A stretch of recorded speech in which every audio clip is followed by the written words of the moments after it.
So I'm delighted to be here today because I think sometimes in conferences we get a chance to see some famous authors.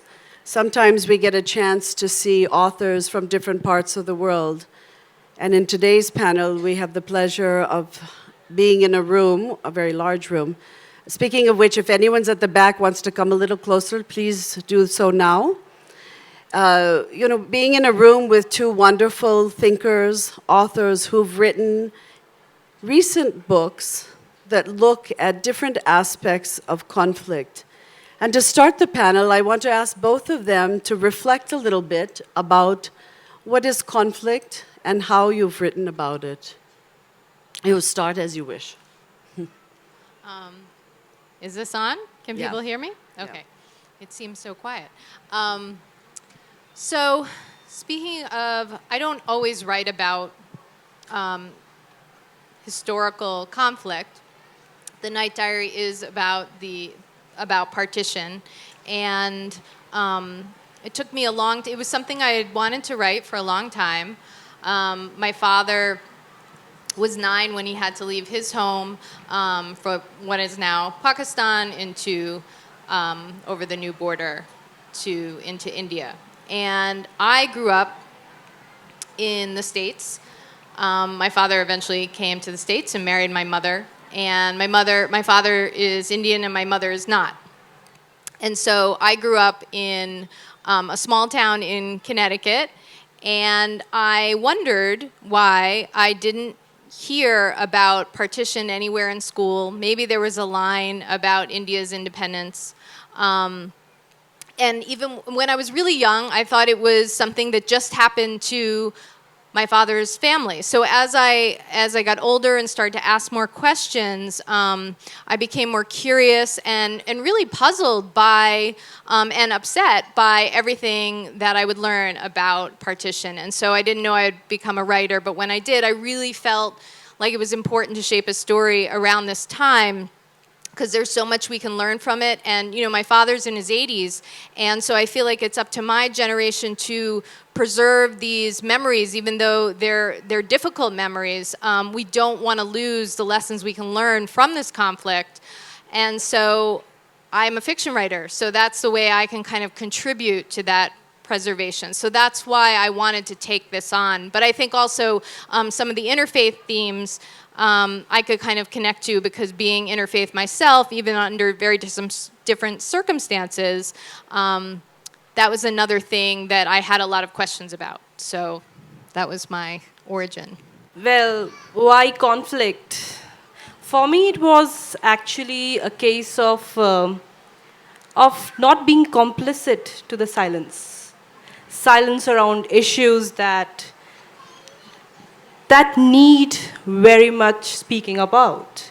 Silence about issues that affect the course that India will take in the years to come.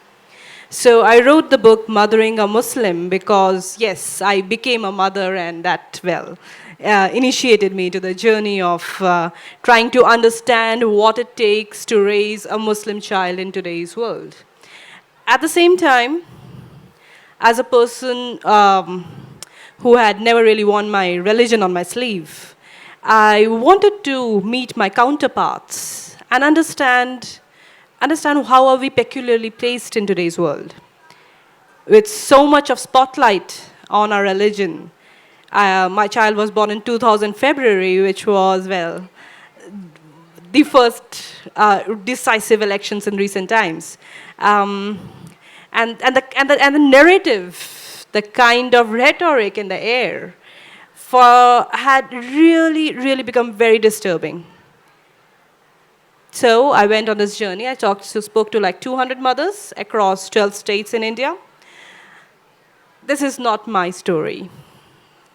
I keep calling it a collective memoir, because this is all of us, because irrespective of which religion we belong to, I strongly believe that hate will not look at the religion of a kid. It will swallow up your child, irrespective of whether they are Hindu, Muslim, Sikh, Christian. Joe, it'll really swallow up our kids, and our kids are really the collateral damage of the hate politics that we see across the world. And it was I felt that I needed to document these stories that were falling into a spiral of silence. People feel maybe it's just me who's facing this, or people feel that I cannot really talk about this. What if it's so easy to blame a person? It's so easy to feel cornered and felt that I found a lot of parents who said that if I complain about this, they'll say I'm playing a victim card, I'm playing a religion card. Well, I said that somebody needs to put this together. Somebody needs to give a voice to all these voices. I think I think what's really critical with what we've heard is that link with children and thinking about conflict in children. I think all of us, and even in the opening, they talked about kids. What is it that kids see conflict? How do they experience conflict? What does that look like for them? And both of you have written, both from the eyes of a child, Veera, in your case, a real trenchant look at what does violence look like from the eyes of a child, what does partition look like from the eyes of a child. And Nazia, you're looking very much at how families in India, across India, from the most elite schools to just anywhere, are really having to deal with those everyday microaggressions that happen for kids or across kids. So I would like for both of you to really think about a very specific aspect of conflict, which is how do you write about violent conflict for a young audience? Or what have you written in both your books, in case some of our listeners haven't heard? How do you write about the violence of conflict for such a young audience? That was difficult for me because, knowing what we know about partition, and then as I continued my research and listened to so many stories, I wanted to go way beyond my father's family's story. I wanted to listen to as many perspectives as possible to really understand why communities that were living peacefully, when the lines were drawn, suddenly people were on different sides and violence erupted so quickly. And that was something that I had many questions about growing up and continue to have many questions about. And so I created a character who has a Muslim mother and a Hindu father. And her mother is no longer living, and she writes letters in a diary form to her mother about what is happening. But as her country is split apart, she's really wondering where she belongs in this conflict. But of course, as I did my research, there were times where I just had to stop because it was so emotional and so difficult to read about stories of people going in different directions, Hindus, Muslims, Sikhs, everybody's experience, because there is just so much violence and pain attached to it. So I had to think, I'm writing for young people. I want them to know the truth of this history. I don't want to hide it, but at the same time, I don't want this to be a traumatizing experience, even though sometimes in the book it's going to be an upsetting experience. So it was just constantly making choices. I can show this amount of violence, but maybe not make it graphic here, or not. I don't have to tell every story about partition, just to sort of represent what could happen. So that was really what I was doing. Well, I was very sure I wanted to bring the stories out in a way that we can hear the child, we can hear the parent. I made sure that it's not me and my voice that usurps their voice. So when somebody asks me, what is that one story that stood out for you in the book? Because it's like a journey I'm going through. I'm talking to so many mothers. So I say it's not one story that tells of the times that we live in. It's really the change that we see. So for example, I spoke to this lady, Asma, from Bhopal, who is now in her late 40s, let's say. Okay, she's in her late 40s, and she tells me the story of when she was 5 and 6 years old. So 40 years back. So 40 years back, Asma in Bhopal moved into a new neighborhood. with her parents, and her parents were inside unpacking. Asma is outside in the little green area that they have, and a neighbor peeps in and starts having a conversation with her. And the neighbor says that after a while, he says that, "Are you a Muslim?" And this little 5-year-old Asma is offended, like downright offended. She says, "Tum hoge Musalman, main to Asma hu. You must be Muslim, I am Asma." So she did not know these watertight compartments of religion, of that you need to belong to a kind of a name. So that is, I believe, how many of us grew up, not really being told that you're a Muslim, you're a Sikh. That is how I'm trying to make my child grow up. But unfortunately today, when I spoke to those mothers, 80% of the 200 mothers said that their child had been bullied on religious lines. And stories from the best of schools. And it's important to tell that it's best of schools because it's not somebody else. It's not the fringe, it's not the television, it's you and me and our houses. So the best of schools, kindergarten conversation would be something like, "Are you a Muslim?" And the other child says, "Yes, I'm a Muslim, but I don't eat beef."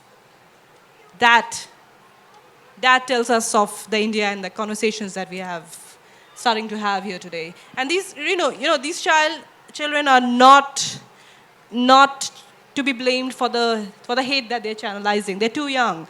They are only mirroring the society we have become. They are only repeating what they hear in the 10 p.m. bulletins in their 9 a.m. classrooms. So we as adults are really failing. That just makes me think of, I think sometimes we think that kindness is sort of, children are born kind, and I have been questioning, looking at different conflicts in my own research and then, around the world. I do think that kindness really has to be taught. I think that there's more, children are more neutral than maybe we'd like to think. And so what is reinforced and what is taught? And so just your example made me think of, we can't blame children, but it's really our responsibility to enforce that tolerance and kindness, acceptance. And many times I feel that as adults, we do not want to have the difficult conversation. It's not easy to sit here, talk about religion, talk about sex, talk about genders that don't fit in. We don't want to have those conversations. We want to shy away from those conversations. And many times we think that 5 years or 6-year-olds are too young to be talking like this, that we have that conversation. Just because we are uncomfortable, we end up brushing it under the carpet. And when we do that, when they turn 10, when they turn 15, unfortunately they are not reporting it to their school authorities or the teachers anymore. They are just fighting it out. I'll show you what a Muslim is, or I'll show you what Muslims are like. So it becomes a lot of time very physically violence, a lot of physical violence that goes unreported. So for example, I remember this little excerpt in the book where this 10-year-old Saad is sitting in class, and there has been a bomb attack somewhere in England or Paris a day before. Next day in class, Saad is sitting there, and the teacher comes in. She picks up the newspaper that was lying on the desk, and she reads out the headlines, which says so many people were killed. And she says, "What is the world coming to?" And she sits down. There's a 2-second silence as the teacher is going to resume the class. In that 2 seconds of silence, a voice from somewhere in the room calls out, "Saad, ye kya kar diya tune? Saad, what have you done?" And the child tells me, this 10-year-old child, that I just wanted to vanish. I just kept my head down. I could feel my ears burning, but I kind of waited for the teacher to say something, to address this. After a second, the teacher gets up and resumes class without addressing what had just happened in the class. And I think that in both books, what we see is the way that those kinds of daily microaggressions against children that are as Nazia just said, underreported now as the kids grow older because it's like a systemic bullying that is going on. They're swept under the carpet. The kids are picking it up from around their own homes. And then the conversations just get entrenched as normal. What becomes normal? This way of normalcy that actually allows that everyday violence to exist. So when we speak about conflict, and I think what both of these works show us is violence isn't just, guns and fighting and war and terrorism, although that is very much how we teach our histories. It is also about how in everyday life it's the play between people, power, and politics, and people have to live those realities. And children are living very, I would say, entrenched in ways of seeing and being and socializing that they wouldn't have known before, but adults are pushing them into, as you said, these watertight boxes. I know, Veera, in your story, you have this lovely thing while the family is en route to crossing the border, they're hiding at their Muslim uncle's house. And the main character looks out, and they're really hiding. There's a number of indications that they cannot show that they are staying in this Muslim house. And the girl sees a young girl across. Actually, why don't I let you talk about that? It's such a beautiful sort of story, how she looks up and she sees that little girl, and it takes courage. Yes, and so the main character, Nisha, she's very shy, and she didn't have a lot of friends at home, and now they're sort of hiding in her uncle's house. And her uncle is really her only connection now to her mother. And so she's thinking that maybe she's sort of fantasizing that maybe they could stay there and she could sort of rebuild her family that way. And then she sees a girl playing, and the girl is sort of left. And so the girl is Muslim, and the Hindu families have left. And but she sees a possible friend, and that is what she sees, and that's what she should see. And they make a connection in the book, and then eventually they have to leave again. And it's really this sort of space in between their conflict of just kind of hiding and then feeling safe for a little bit, and then allowing herself to just be a child.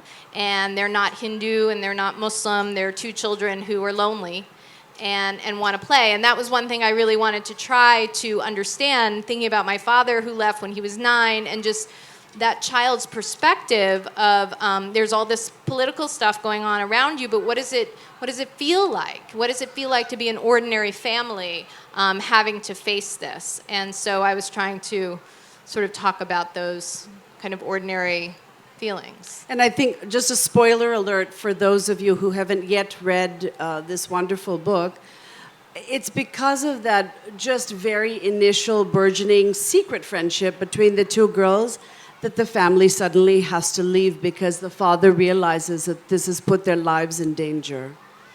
Right. So, it is these everyday acts that become problematic for everyone. And I think all our children are living in this world where there are both the larger, in the background you can see some headlines that are there and stuff that are scrolling through, but there are all these larger conflicts that are happening, but actually our daily lives have become very conflictual, whether we talk about relationships between moms and dads or siblings or moving out within our neighborhoods or societies. There's a lot of aggressions that are there. And sometimes they're labeled based on difference and othering.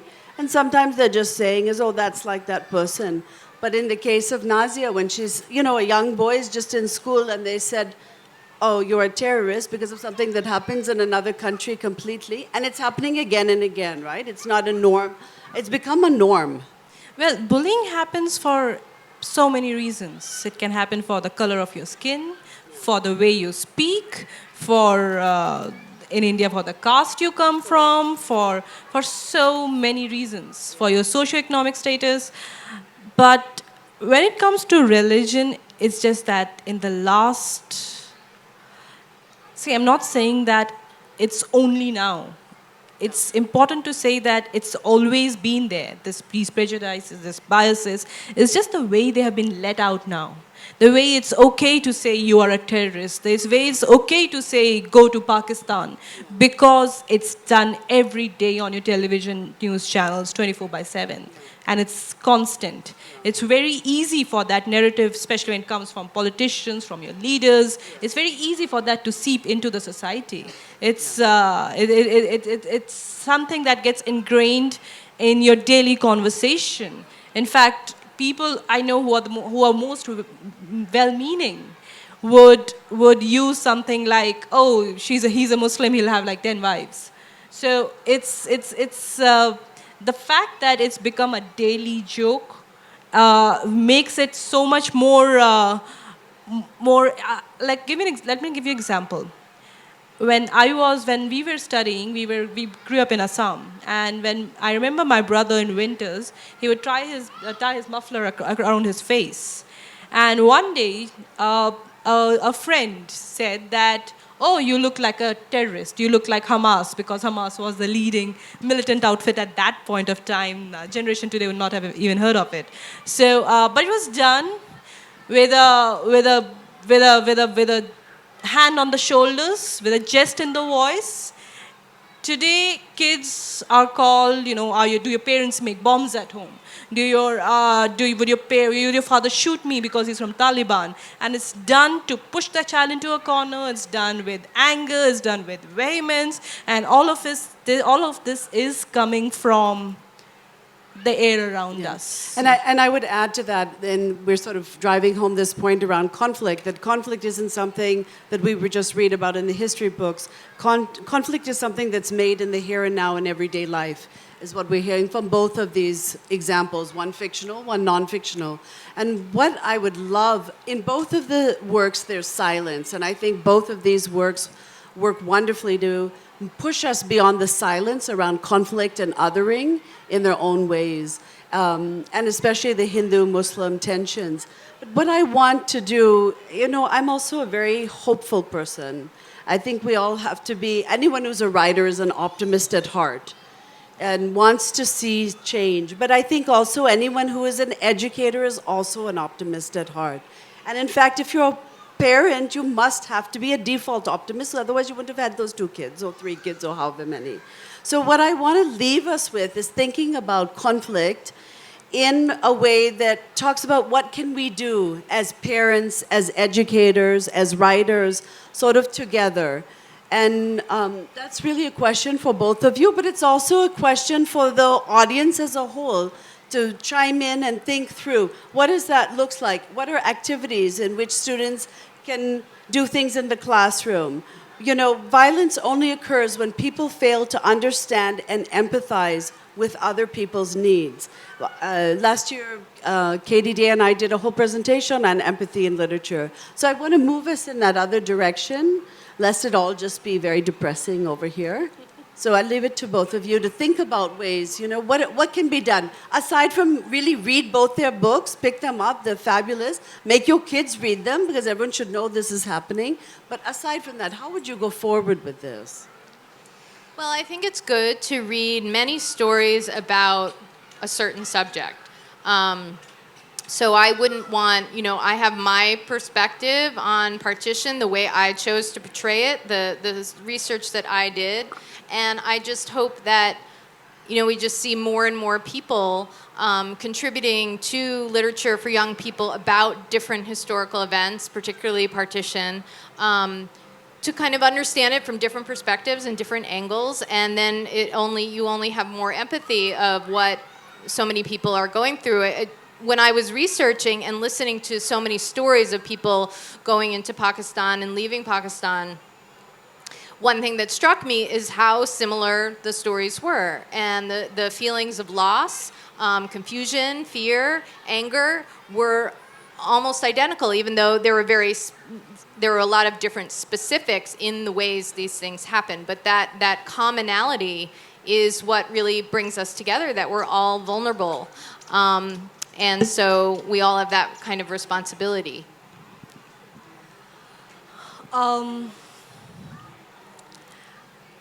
I remember this mother who told me. So the first half of the book, of course, talks about the world outside and how it gives our children only one identity, and that is the religious identity. Often views them as only Muslim and you cannot have any other identity. The second half of the book talks about within the community and how the kids are constantly told, you are not Muslim enough. You have to do more to be a Muslim. And the kids are caught in this vortex. So the world outside is like, you are so much Muslim. And the world inside is like, oh, you're not Muslim. And like, okay. So in such times, the mother tells me, so how her child was physically bullied for his religion. Then he starts making friends only with Muslims. So kids who were coming home were only Muslims. And she said that was very worrying because she came from a very multicultural background.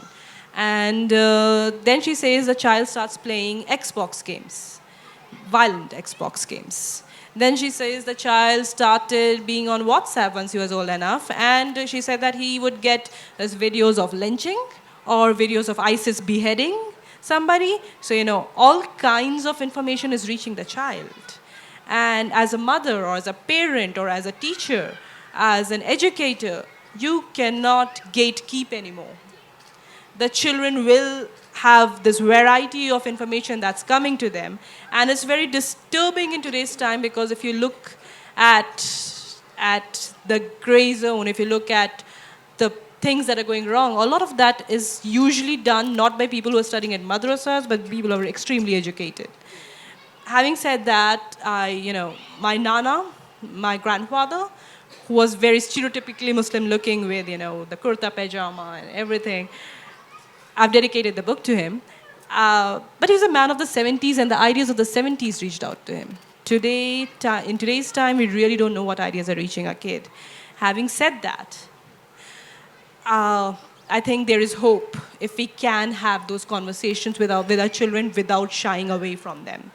For example, last year, I remember I was at a similar school event, and the difference was that there were 30 schools that were participating from across India, and the schools were asked to read my book. So one child per school would represent that school who's read the book and will be in conversation with me. So I was actually standing down there, and the children were up on the podium, 30 of them, with mics in their hand, spotlight on them, and I was very apprehensive. So having an audience, grown-up audience, I can always tell you, I have done the research. I know it. I cannot do that with a child. So I was very scared. What if these children tell me, nothing like this is happening? I'm like, okay, what if this happens? Anyway, I went into it. So I asked these children, what are your first reactions after reading the book? I still get goosebumps thinking about this because the children were like, this is our day, this is how we live, and etc., etc. But this one child says to me, I'm ashamed to admit, but I am the bully in the book. The child says this, and as all his peers are sitting in front of him, and he says, I'm ashamed to admit, but I am the bully in the book. And I realized this only after reading the book, reading the stories, when I could stand in the shoes of the other side and realize the full impact of my own words. That, I believe, is the power of storytelling. That, I believe, is why we need to keep writing, and that, I believe, is why we need to have the conversations. I think that's a critical part of this. I'd like to open this conversation up to members of the audience. I'm a grandmother of a child who's studying here, but I see the difference in my home, that these conflicts are always going on. When I was a child, I was brought up in a 4 grandfathers' family together. And it was a lot of tolerance, lot of understanding. But these days, I don't see that in the children. So what do you suggest that how do we overcome this? I think what we're all seeing is a lack of tolerance and understanding and patience with the other. And it's really a question of what, as educators or parents, we can do to push that along. I have many ideas, but I want to hear from all of you first. Is anyone else? Hi, I would like to ask you whether in your research, both of you have come across stories of these people who have parents who gone through this conflict and how have they dealt with it with their children? And do you have any stories of where, something that gives a ray of hope or a positive thought to how they dealt with it? This is a question for Nazia or for all of us? No, to both of them in their research.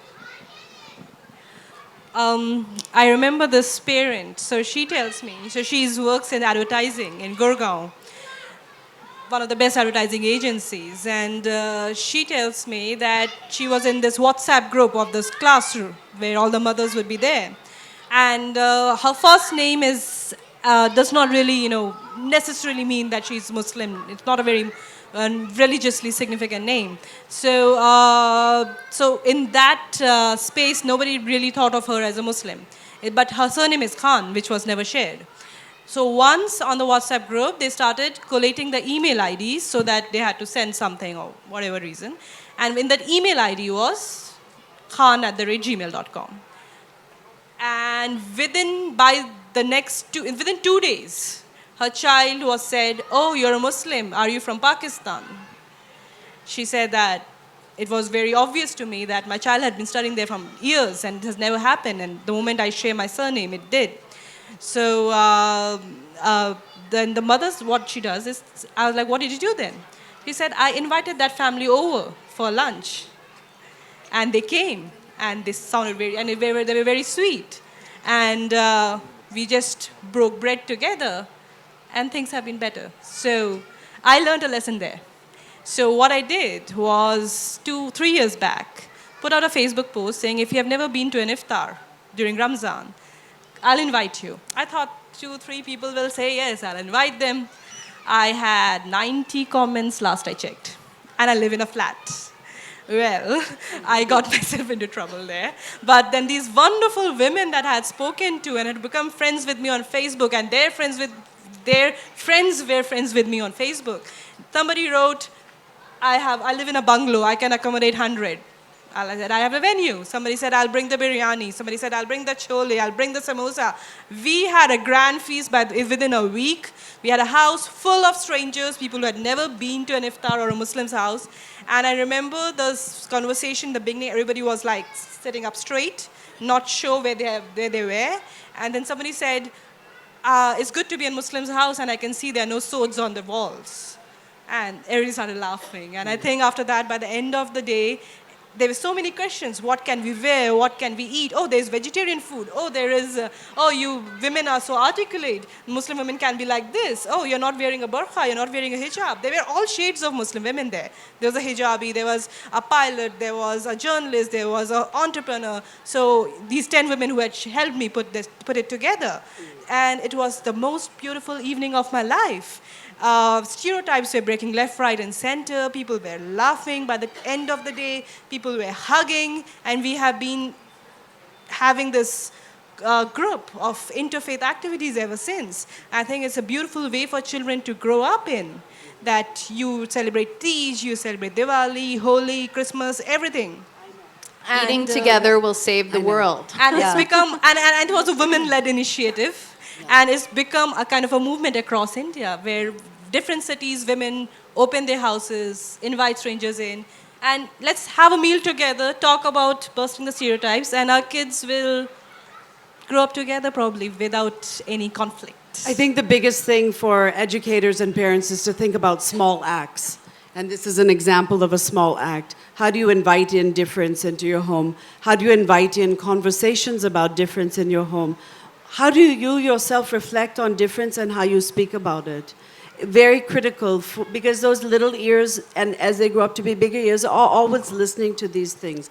In the background, I've also provided major art installations that speak about ways that conflict and difference have come through. And could you slide through to the final slides, please? And we also have, books that I've been putting from international audiences. I think reading with your child about conflict, there are picture books on conflict. Red, that was on our Neev shortlist, is about war, and a kite. They're wonderfully done. I wouldn't shy away from introducing these topics to young children. We are the ones who have to take a stand on this. The kids don't know. Whatever they hear, they're just repeating out loud. And as Nazia pointed out, the children are the collateral damage of hate politics. That's where we have to stop. Our own actions in our own lives. I've been being told for 5 minutes that we are supposed to be off the stage for the next thing. I won't make a conflict of it. We'll quietly go. Thank you. Thank you, Thank you so much, everyone. everybody. Thank you for being a patient audience. Thank you so much.